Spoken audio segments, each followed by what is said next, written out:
Welcome to CMMS Radio, a podcast and general resource for all things CMMS, computerized maintenance management software, from selection to implementation to help you make better choices and have a successful CMMS journey. We'll bring in experts along the way to help us learn more about CMMS, facilities operations, and much more. If you need help with the CMMS project, send a message at cmmsradio.com using the What's on Your Mind link. Suggest a topic, share your CMMS story, or ask questions. Thanks for tuning in, everyone. Today we're joined by Dr. John Ross. He is a practitioner of maintenance and reliability for over 3 decades. He's a former captain in the United States Air Force, a distinguished public speaker, technical writer, and presenter. Dr. Ross is a certified lean manufacturing facilitator, process safety management subject matter expert, and a certified maintenance and reliability professional, and is president of Maintenance Innovators Incorporated, helping plants around the world succeed in the arena of equipment reliability, process development. John is the author of 2 Amazon #1 bestsellers, the Reliability Excellence Workbook, From Ideas to Action, and I love this one, Cover Your Assets, Asset Management at Your Place and at Your Pace, because it's got $2 in the word assets, which for me, and I'm just going to say it, makes me think about covering your ass. So welcome, John, and thank you for joining me today. Greg, thank you for the opportunity. It's a pleasure to sit here and talk to you today. Yeah, I love connecting with experts like yourself because you have this far more, like I say, bona fide level of experience with the things that you've seen over these long periods of time. But you also, having your doctoral degree and these other elements, you teach all kinds of classes. You help people get in a position to become a CMRP or otherwise. And I think that's really valuable for anybody that gets to see and or listen to this podcast. Our whole goal here is to help people have a successful CMMS journey, and maintenance and reliability is at the heart of that. That is why CMMS platforms exist in the first place. Would you not agree? Absolutely agree. And let me just real quickly mention about it being active.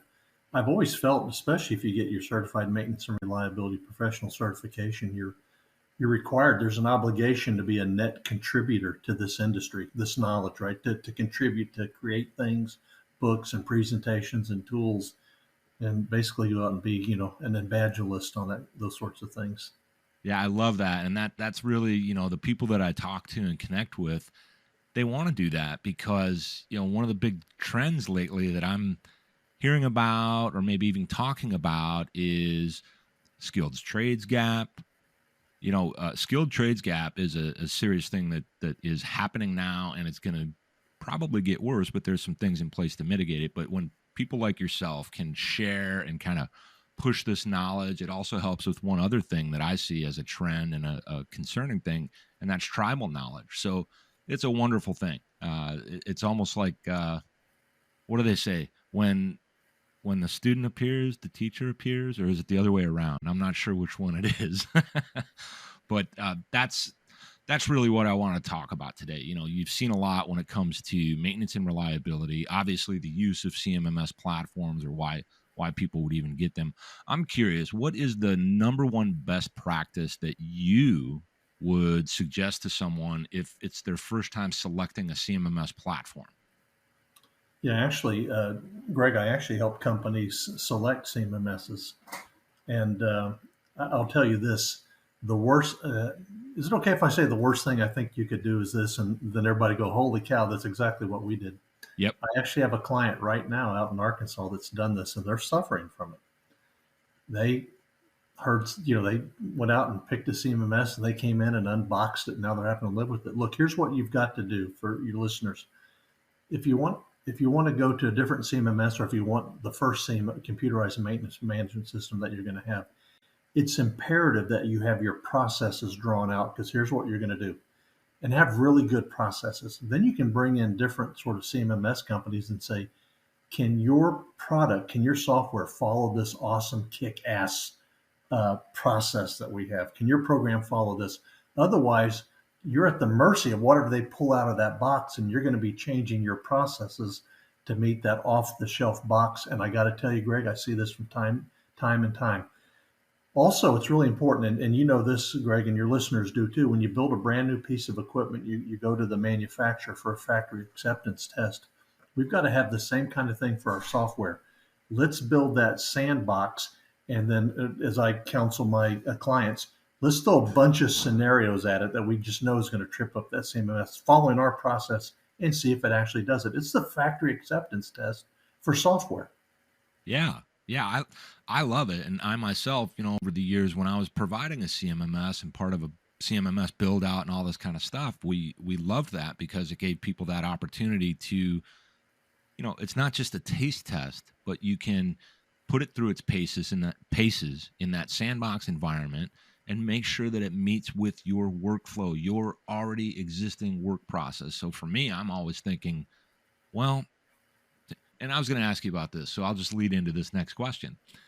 Top-down decision making when it comes to CMMS implementation. For me, I've always seen it as either a problem or a potential problem because it seems to leave out the doers, the ones that are turning the wrenches, going around the plant, going around the facilities, and these things get kind of forced on them, and it leaves out this important answer to the question, why? Why are we doing this? And why weren't we included? So I think it relates to what you were talking about, where your work process is what matters. Unless there's a problem with that process, then they would bring someone like you in to fix it up, find out where the gaps are and get them back on track. But your CMMS should match your existing successful work process so that you can amplify that. Yeah? Yeah, Greg, look, you said a bunch of stuff there. Let me just give you 3 instances where we're directed to do this.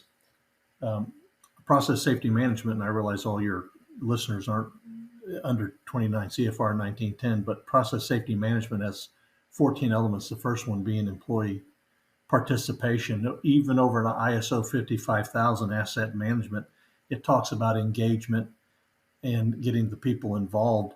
And even if you go back to total productive maintenance, which is still, the number one methodology in the world, I think, in the equipment design excellence, it requires us, or it tells us, to bring in the shop floor expertise.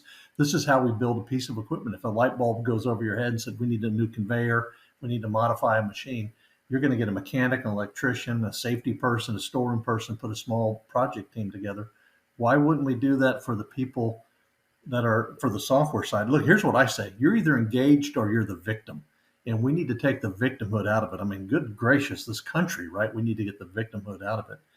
Get our workforce engaged. That's how, look, I suspect you're going to get a better product if you get the people that are going to be the victim of the product, if you get them engaged in designing it.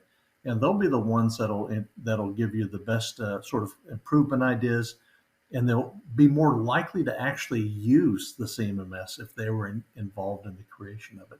And that's just 3 references right there. I just kind of jotted down real quick, where we're required, obligated really, to bring the hourly employee into the discussion.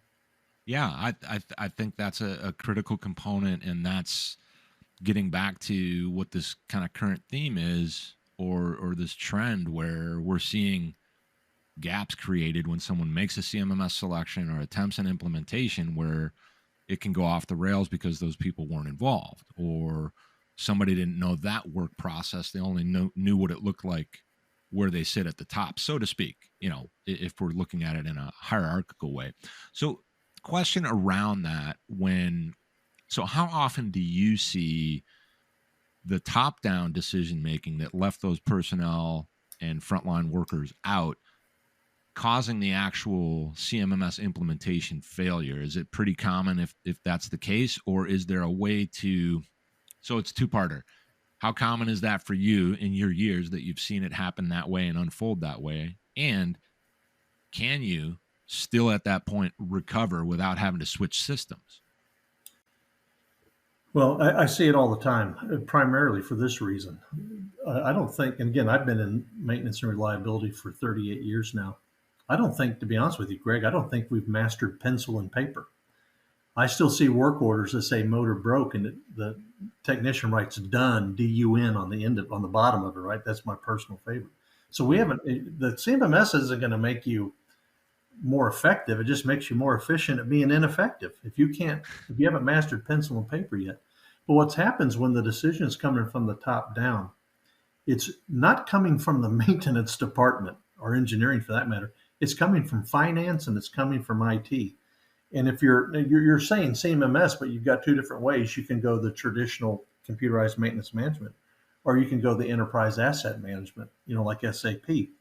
And I have not. I mean, SAP is a good program. I think I mentioned before we started. I just got home today from a trip all week.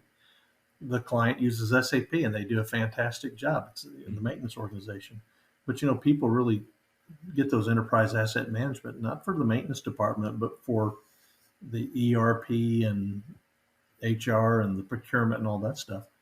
And maintenance is a module. But look, it's the computerized maintenance management system is our accounting system. Just like finance has their accounting system, just like production has their accounting. Productivity is measured as output over input. You can have an abacus, you can have a piece of paper, you can have a calculator, I don't care. Productivity is output over input. That computer system is our accounting system. It accounts for all the output. The input's the time clock. Let's face it. The time clock is the input to maintenance productivity. The output is what we pull out of that. Let me just say something real quickly about the computer system. We're required to make data-driven decisions. That's an ISO 55000. And what's happening, Greg, because people are using the computer system, our accounting system is basically a word processor. On a wholesale basis, maintenance organizations aren't pulling information out of their accounting system to make data-driven decisions like production is. If we were going into a production run of something we've run several times, we'd sit down around the data as production leaders and figure out how to do it better, continuous improvement.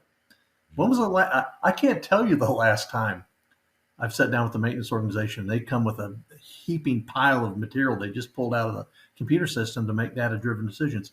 In fact, the last time I did it will be the very first time I've experienced it, because it's not very common, right?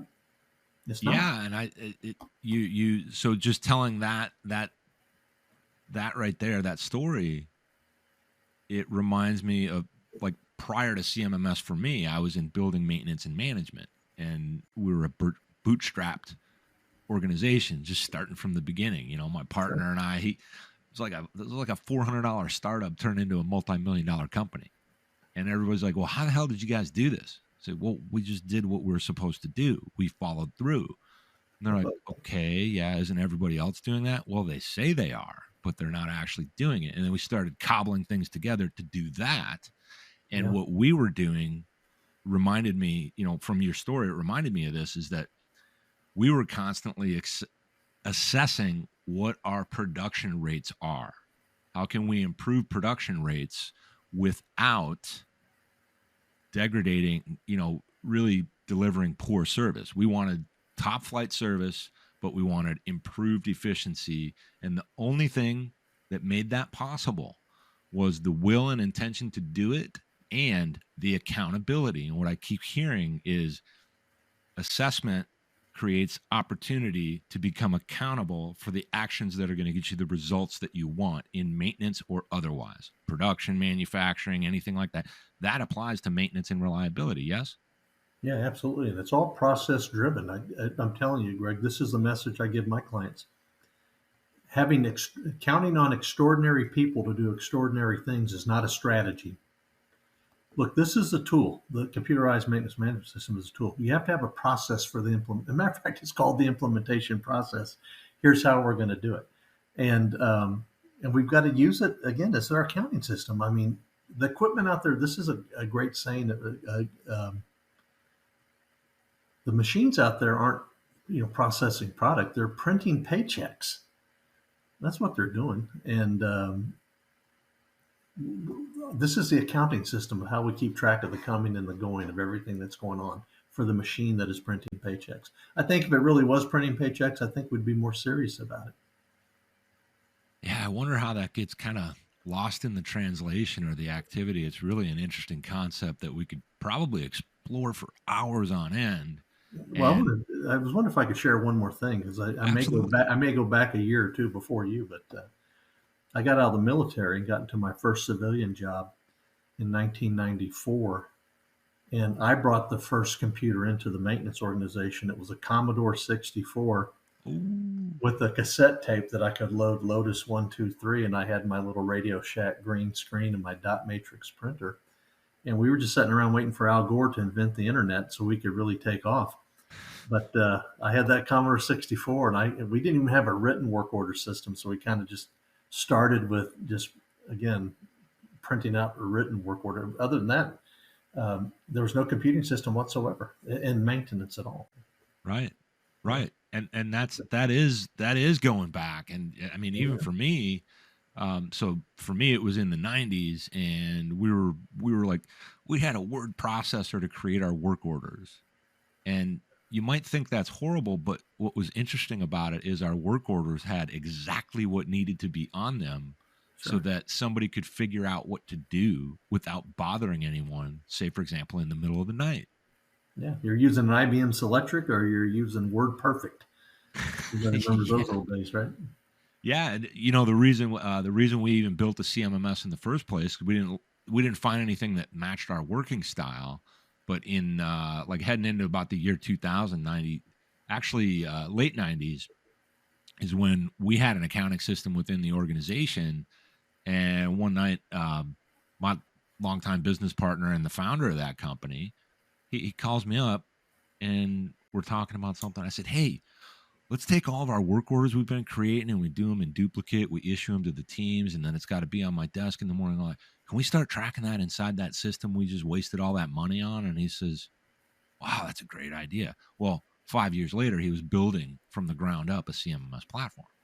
And what I just love about these conversations that I get to have with you, for anybody that listens, whether it's one person or 1,000, it doesn't matter, is there's things you can relate to and you can see and start to understand kind of the bigger picture, how we get moving forward in our maintenance processes using CMMS, or even like you said, just get the basics of using just paper down so that you're not putting it's done. You could put something like it's complete.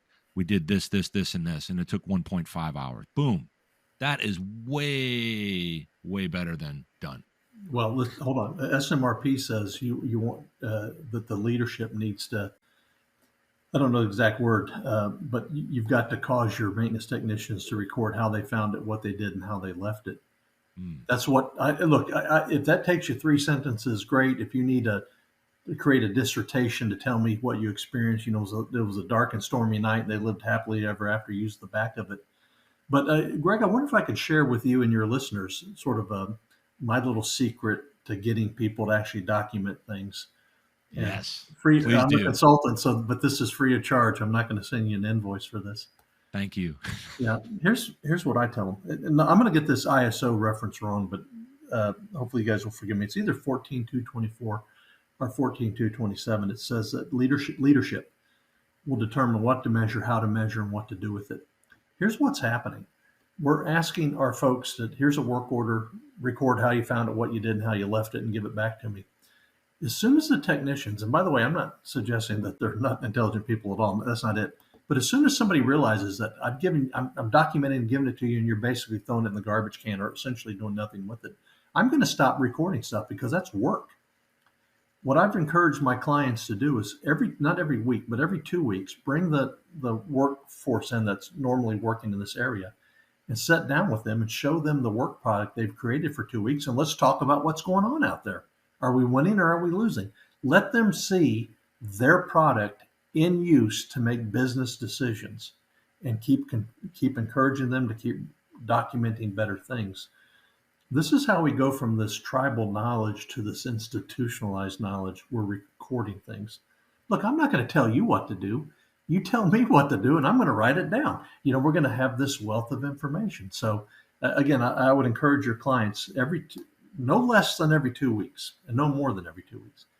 Bring your workforce in with their work product. Sit down and talk about how things are going and if we're winning or not, and they'll see the value of their product. Because if it wasn't written down, it never happened. That Right? that is exactly true, and that's where So it's 2023 and everybody's talking about the new digital transformation, wave or age or movement. And I agree, that's what it is, but it always has been. Data gives you information that can become actionable. And if you didn't record it, it didn't happen because memory's fallible.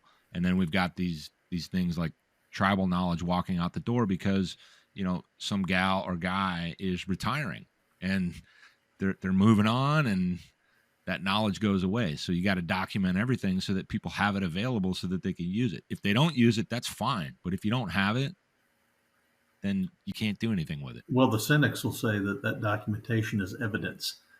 And that's well, I don't disagree with that because people feel like accountability is more about micromanagement and keeping an eye on people and a bunch of adult babysitting, but it's just not the case because if you're in maintenance, and I've been here and you've seen it way more than me, if you're communicating what has been done and you start moving forward, you now have a retrospective view that's accurate.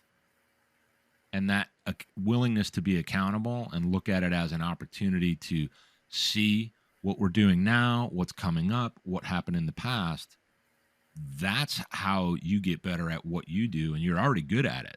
So all these people out there, you're good at what you do. You're good at doing the maintenance, taking care of the things, but you can't possibly know everything in every moment because we have limited capacity. Yeah, look, I was having a salad for lunch this week at the client site up in the upper Midwest, and I said, I don't know if you guys ever thought about this, but because somebody 1,000,000 years ago painted on a cave wall how to kill a woolly mammoth, I'm able to have a salad today. We learn how to feed ourselves. Someone wrote it down, painted it on a cave wall because the words didn't exist. And think about the evolution that we have now, this wealth of knowledge. And again, it's our accounting system. We look at it and say, are we winning or not? But we got to give our people. You got to demonstrate to the people the value of their product, their work product. And I think you'll see it improve, and I think you'll see a better discussion, and you'll have better data-driven decisions. You'll have more information. Yeah, and you'll have people that are in the know as to the why, and they're bought into the why, and they're a part of it, and that's what gets everybody moving in the same direction in the first place, and you need that. Hey, look, you just hit on something. Leaders will they will always explain to you what we need to do and why we need to do it. And that why for you is the what's in it for me. People will move from point A to point B if they see value in point B. Really think about this, Greg. I'm going to give you a very thorough job description or a job task. You go out and do it. And I want you to write down how you found it, what you did, and how you left it. That's work. That's more work, right? You get off work in 10 minutes. Now you got to wait in line for a computer to type all this, to close out your work orders and stuff. And then come to find out the boss is just essentially throwing it in the garbage can. No one's used it for anything. How eager are you going to be to come back tomorrow and repeat the same thing? Pretty soon you're going to start saying, why am I doing this? There's real value in that information. And I think we can mine it. But right now, if you go into most computer maintenance management systems, there's not much good information there in most cases. Now there's always the exception, right? But we need to change that. Yeah. And I think one good thing that I'm seeing lately is there's a pretty big push for people to start treating kind of maintenance and those aspects of operations of an organization. They're starting to treat them differently. There's a lot of people talking about how we get that more integrated into the organization, and I think that'll make a difference. So I wanted to transition to something that I had written down here. I know you have something coming up in June that piqued my interest this week. It might have even been last week, where you're going to have an upcoming event, and that's June 20th through 22nd. It's a live course that you're doing through Noria Corporation, which, and I know earlier you and I were talking about reliable plant. I'll talk about that in a second, but I wanted to just talk for just a second about the live course that you're doing, and it's best practices in maintenance and reliability. That's going to be a live course, a 3-day live course. Yes, sir. That's right. Yeah, it's going to be um, live online. I don't know if it'll be from the Noria studio, I believe. I don't know if there'll be a live audience there, but it'll be live. I developed this course in 2020, Greg, when nobody was hiring a consultant to come into their plant. I Right. got a call from a company in Europe who's the biggest consulting company in Europe saying, "Hey, Dr. Ross, we saw your LinkedIn, we saw your website. I want to know if you have a course that people can take for uh, preparation for the CMRP." And I said, "Well, I do have a course, but I can't call it CMRP prep because I am a CMRP. That's not ethical, I don't think. But people take this test, and Greg, it's going to be a little bit braggadocious, but I don't mind saying that I've personally taught and trained over 4% of the world's CMRPs. Now, I know 4% doesn't sound like a big number, but for one person, that's a pretty big deal. And so I've got this, I developed this course. I taught the heck out of this course in 2020. And I'm teaching in Europe and Africa. And so I'm teaching at night, and I'm telling you what, Greg, we've got to get it together here in the United States because these engineers over in Europe and the Middle East, these guys are smart. These young, oh my gosh, these guys are smart. And then in 2020, I got an email from a lady in Singapore. "Hey, Dr. Ross, we hear you got this great class. Any chance you could teach it, remotely in the Pacific Islands?" I said, "I'm willing to come to the Pacific Islands, right, to teach this." As And long as somebody pays for it. yeah, sure. And so Noria has this also on their platform, an on-demand version. Greg, this is such a sweet deal. It's the entire course. It's me again. I realize this doesn't sound very humble, but the production is so incredible. Uh, the work at Noria is just tremendous. But it's me talking for 13 and a half hours to you, and it's on demand. You can watch it as many times as you want. You can stop it whenever. You get 200 sample questions for the sample CMRP questions. Um, and so Noria says, "Man, this is such an awesome product. Why don't we also teach this for people that want to sit in live and be able to ask questions?" Yeah. So there's two different ways.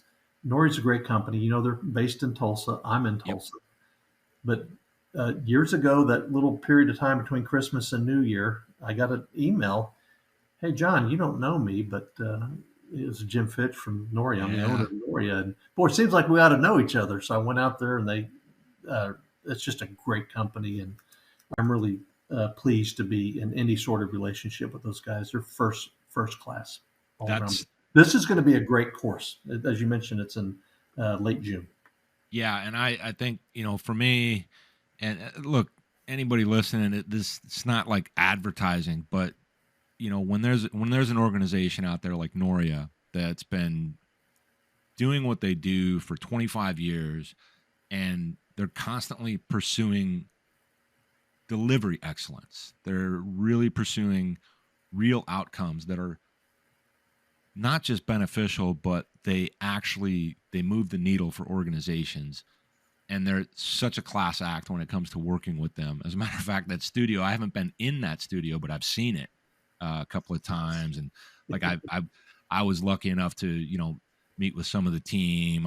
I've done an episode with Bennett Fitch. I've talked to Wes Cash. Top guys, man. Hey, look, that camera in that studio adds 10 pounds. So if you purchase the on-demand product, just know that thing adds 10. They had like 5 cameras on me, so they each add 10 pounds. Yeah. No, it's great. They're a great group. And so speaking of that, I was talking to you earlier. I don't know if we were recording yet, but about Reliable Plant. Reliable Plant is coming up July 31st through August 3rd. It's going to be in Orlando, Florida. And now, John, you're going to be there. You're going to be speaking. And just for everyone's benefit, Reliable Plant Conference is bringing together thought leaders and industry innovators, and it has been for 25 years now.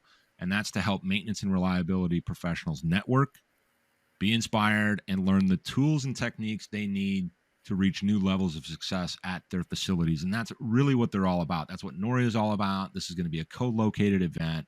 It's a big deal, especially being the 25-year anniversary. So I'm really looking forward to it. You're going to be there as not only a speaker, but you're going to be doing a pretty in-depth workshop. Is that not true? That's at the SMRP conference, but Okay, I'll so be the work. speaking at Reliable Plant.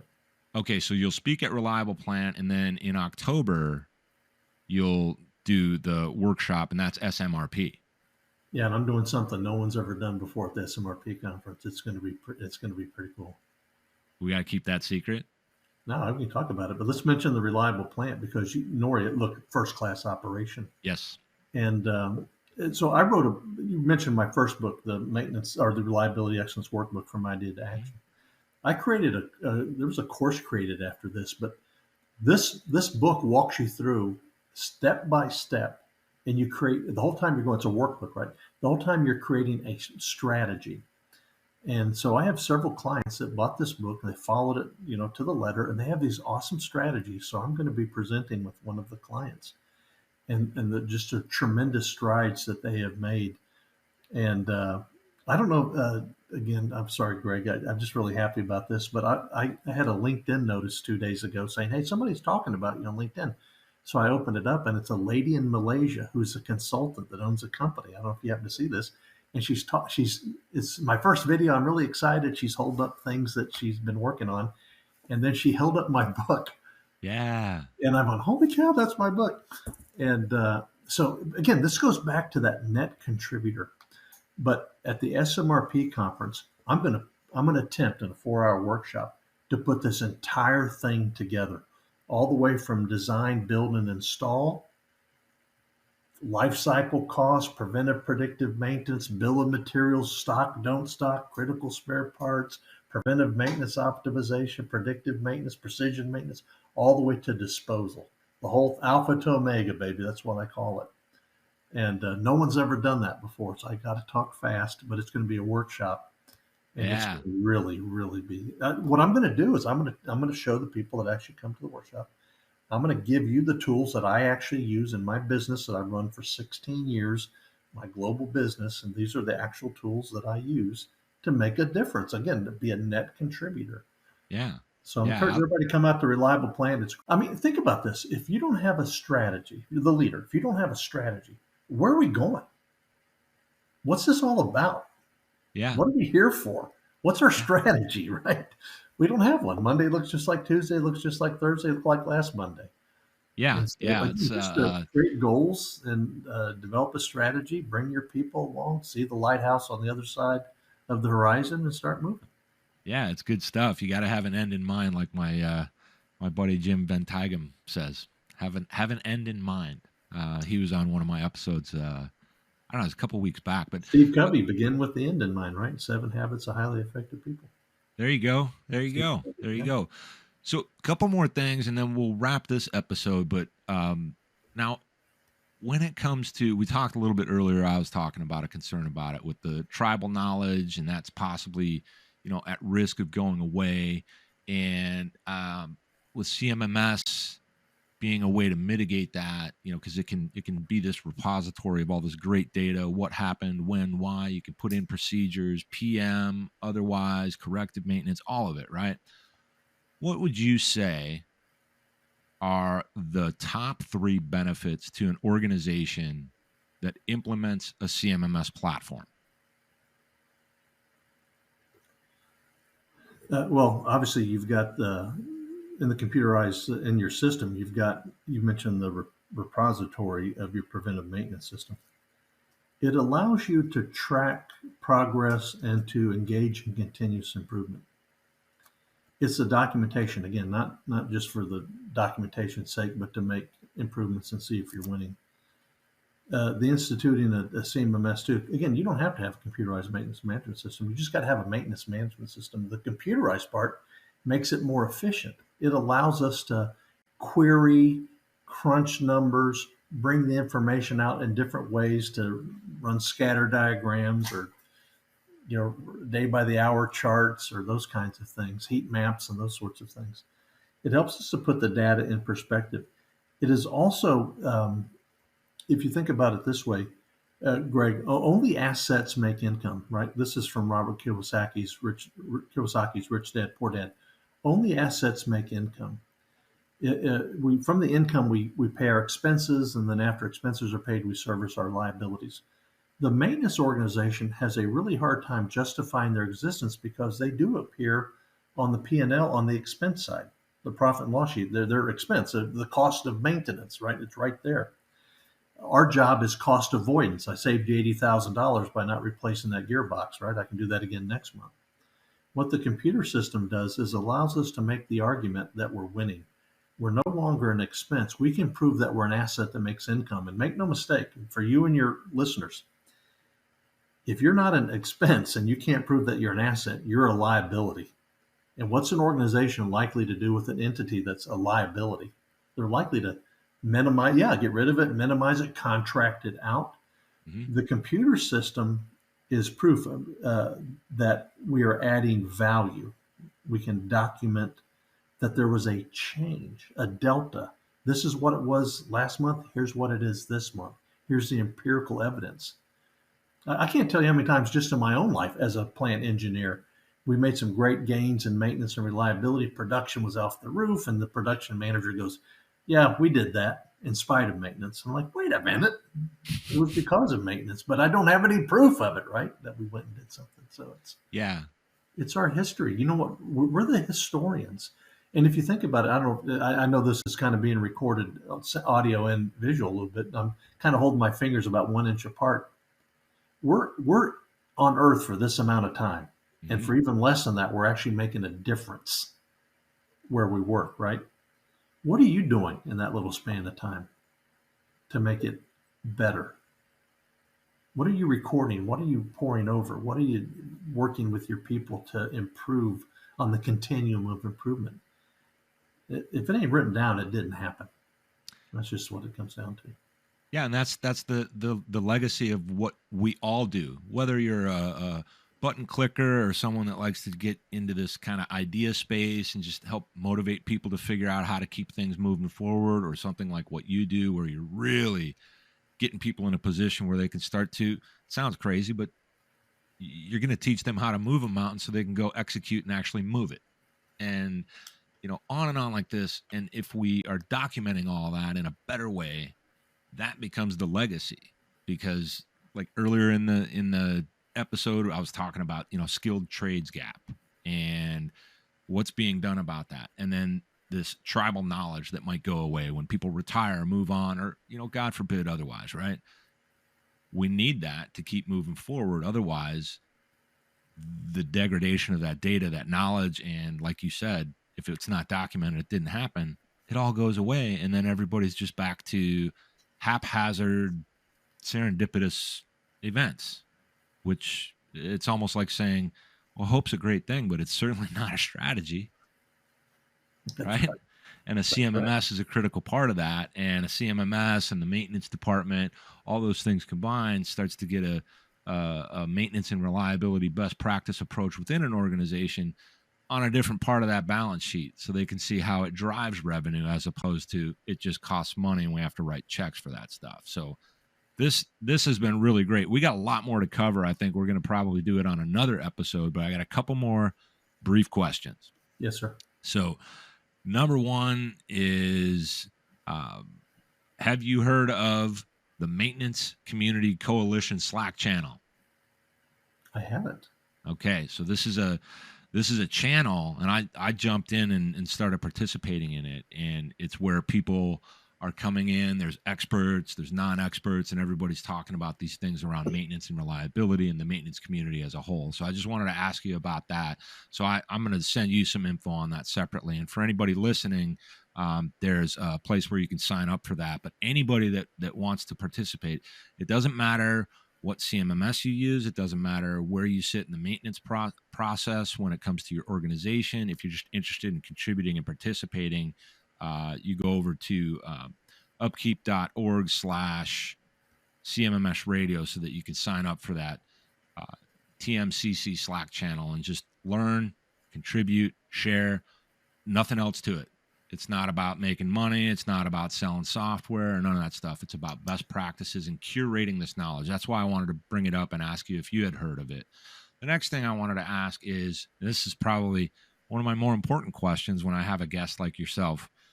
How do people get in touch with you if they want to start their own conversation or if they want to work with Maintenance Innovators Incorporated.